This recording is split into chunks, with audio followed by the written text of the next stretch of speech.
Bonjour à tous, bienvenue sur ma chaîne. Je suis ravie de vous retrouver aujourd'hui pour un nouveau projet, en l'occurrence ici la construction de cet imposant calendrier de l'Avent.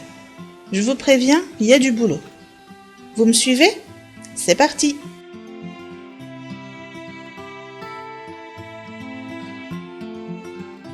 Toutes les bases sont construites de la même manière, c'est-à-dire à partir d'un carré. La première base est faite dans un carré de 25 cm de côté. Je commence donc par tracer ce carré.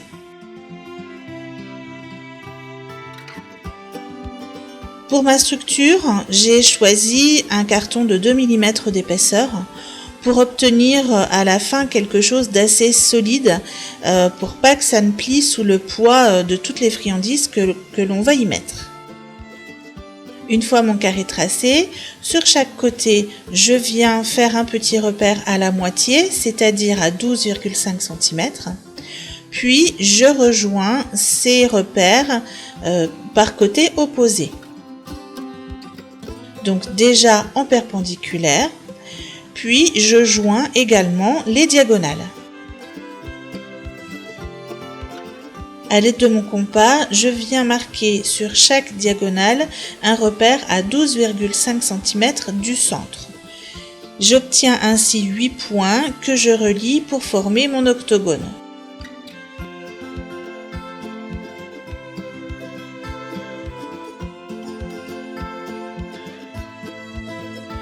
Il ne me reste plus qu'à couper cette forme au cutter.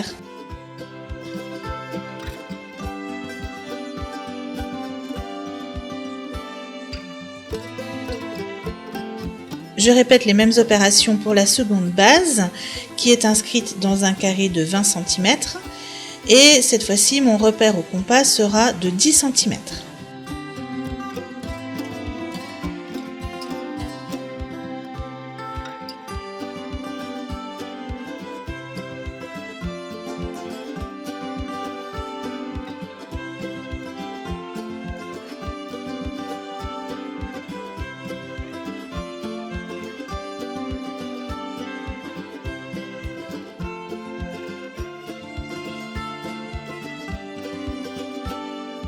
La petite base est inscrite dans un carré de 15 cm de côté. Le repère au compas sera donc de 7,5 cm.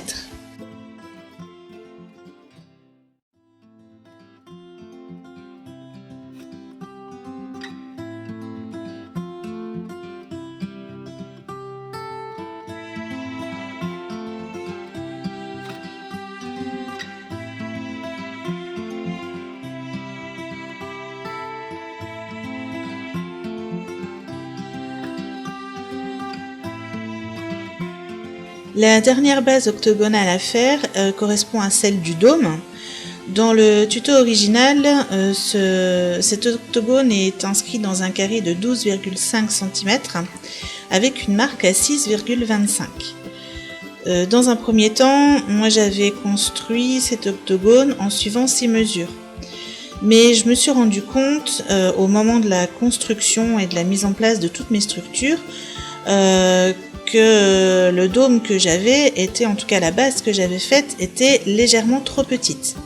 J'étais donc obligée de la recommencer et je l'ai faite dans un carré de 12,8 cm de côté avec une marque à 6,4. Donc si j'ai un conseil à vous donner, si vous souhaitez réaliser ce calendrier de l'Avent, c'est de ne pas construire tout de suite cette base, de faire déjà les 3 bases principales plus les structures latérales, de monter l'ensemble et à partir de ce moment-là, de mesurer la taille réelle qu'il faut pour faire votre base du dôme.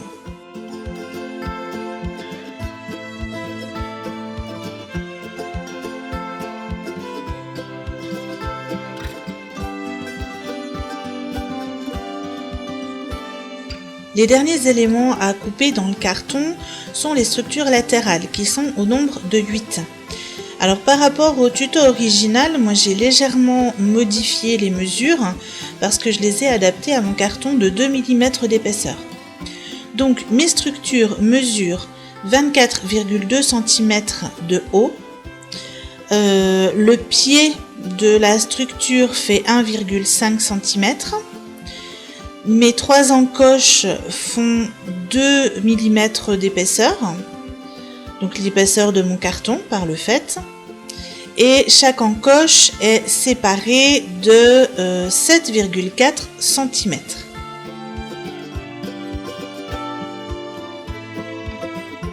Je dessine mes 8 structures avec ces mesures et je viens ensuite les découper soigneusement au cutter.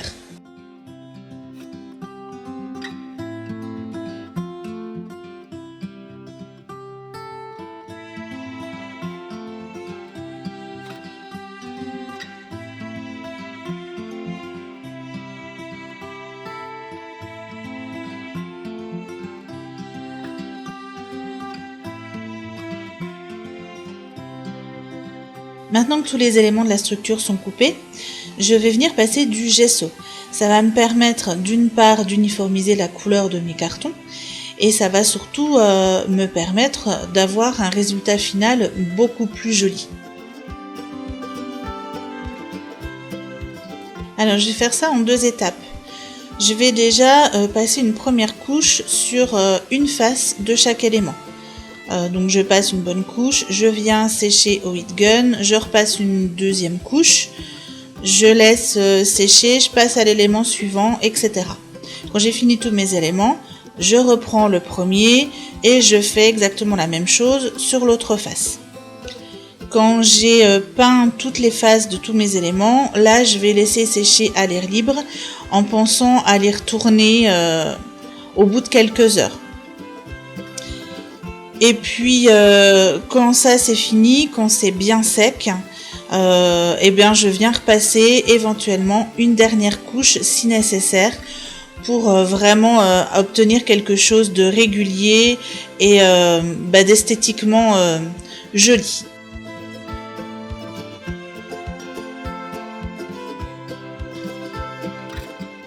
Une fois que tout est bien sec, je reprends mes structures latérales. Et sur leur tranche extérieure, je viens appliquer un masking tape. Ça me permet de cacher éventuellement les petits défauts et ça permet d'habiller l'ensemble.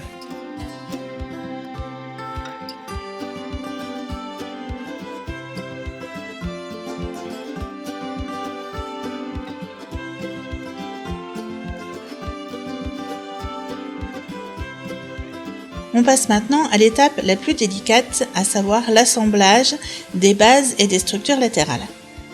Pour commencer, sur chaque octogone, j'ai retracé en partie les lignes qui ont servi à leur construction. Ça va m'aider à placer correctement les structures latérales. Ensuite, pour chaque base, j'ai repéré la place que prenaient les structures latérales en profondeur parce qu'elles ne vont pas jusqu'au milieu de la figure. Puis sur chaque ligne, je suis venue placer de l'adhésif double face.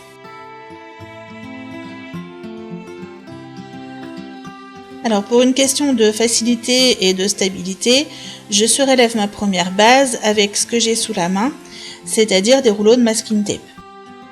Je viens ensuite placer les bases dans la première structure latérale.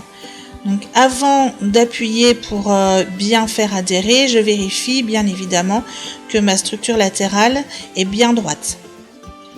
Puis je viens mettre la deuxième à l'opposé.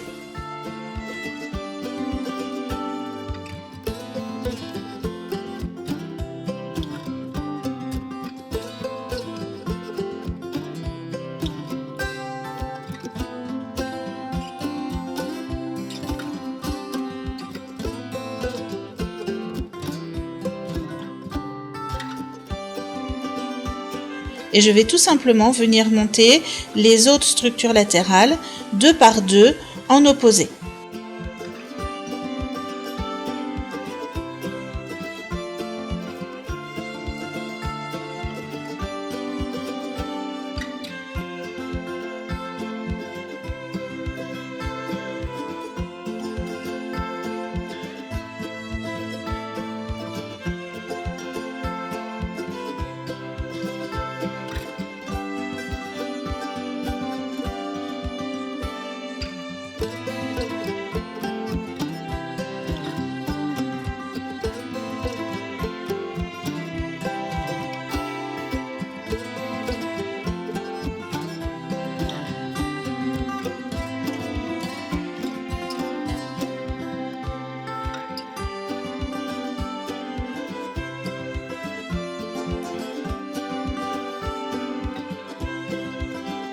je procède maintenant à la pose de la base du dôme. Donc comme je vous l'avais expliqué, j'ai été obligée de recouper ce morceau parce qu'il était trop petit. Donc celui-ci correspond parfaitement à la taille finale de ma structure. Je ne l'ai pas peint comme les autres pièces parce qu'en fait il va être totalement caché par le dôme qu'on va poser dessus. Je veille à ce que chaque angle de l'octogone vienne se poser parfaitement au bout de chaque structure latérale.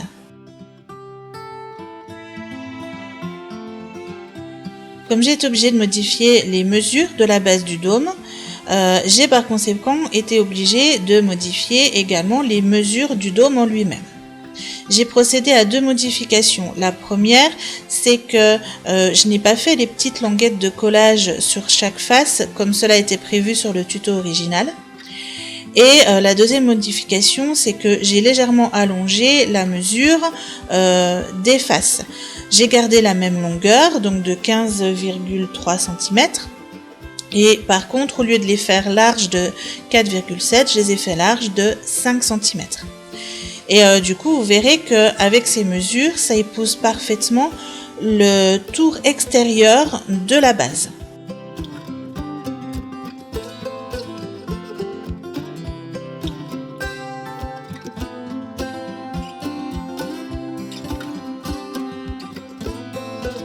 Donc une fois coupé, je prépare les plis, puis je viens les marquer soigneusement à l'aide de mon plioir. Et enfin, je viens encoller la petite languette de collage prévue à cet effet pour former le dôme.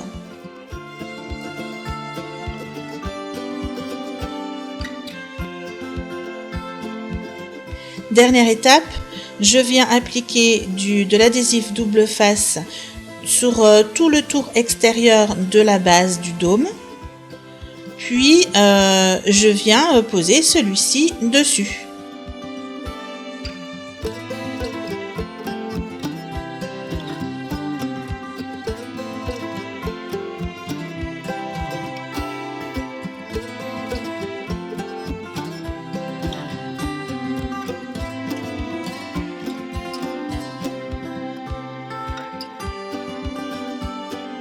Bien évidemment, je n'oublie pas d'ajouter une étoile au sommet de mon dôme.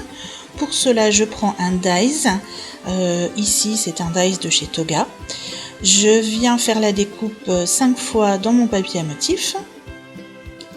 Puis, je plie chacune des étoiles en son milieu.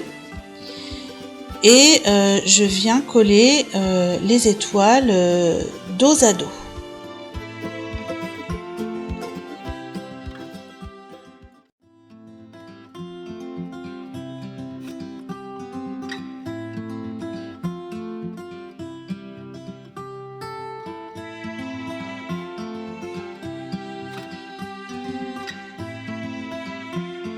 Une fois fait, j'obtiens une étoile en 3D que je n'ai plus qu'à poser sur le sommet de mon dôme.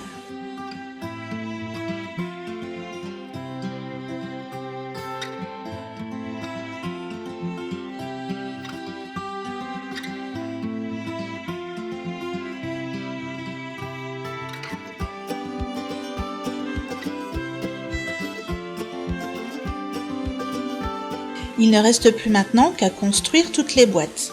Elles ont 3 tailles différentes, mais sont toutes construites sur le même modèle. C'est pour ça qu'ici, je vais vous en présenter une seule. Tout d'abord, pour gâcher un minimum de papier, je vais me servir de ma tablette lumineuse pour poser mon gabarit et prendre des repères pour construire ma boîte sur mon papier à motif.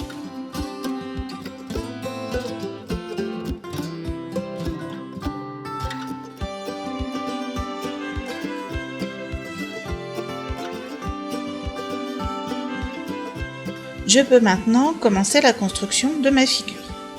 Chaque boîte a pour base un triangle isocèle. Je commence donc par construire ce triangle.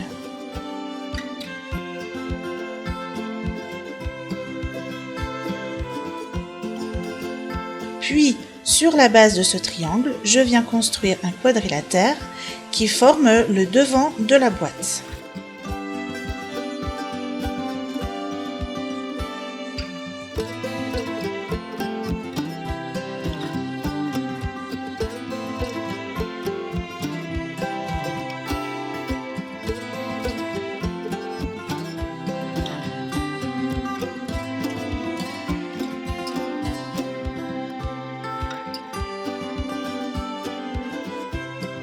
Puis sur les deux autres côtés du triangle, je viens construire des quadrilatères à angle droit qui forment les côtés de la boîte.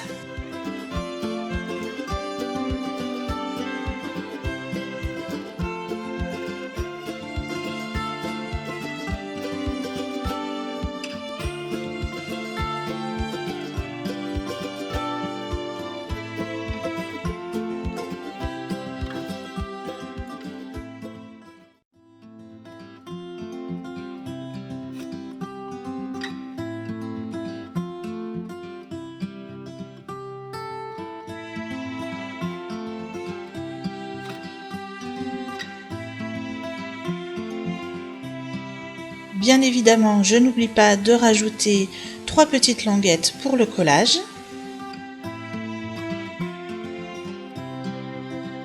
Je coupe au cutter.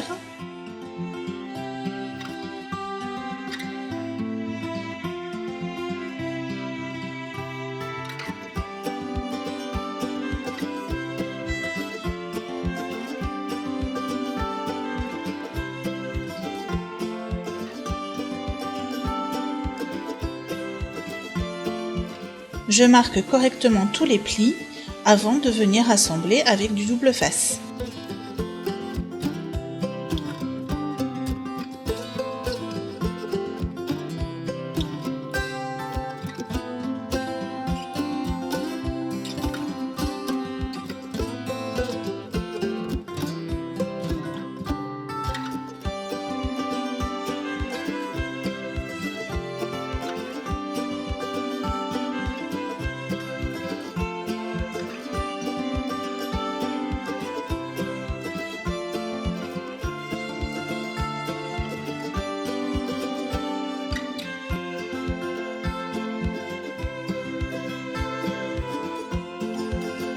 Et voilà une petite boîte de fête.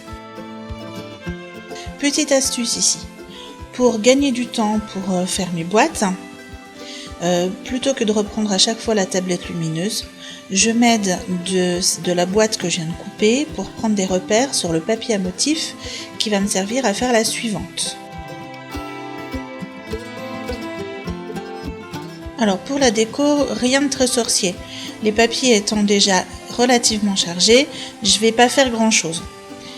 Simplement, avant d'assembler, avec ma crocodile sur le devant de ma boîte, je vais venir faire un petit trou pour passer un petit morceau de cordelette que je viens fixer avec une attache parisienne.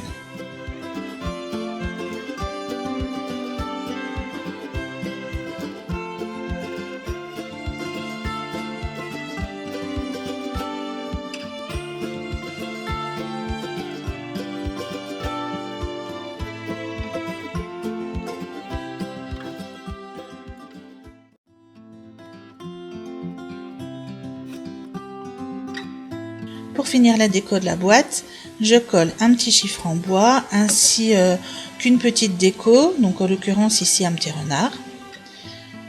Et je n'oublie pas la petite touche finale avec quelques paillettes sur le chiffre en bois que je dépose grâce à mon Wink of Stella.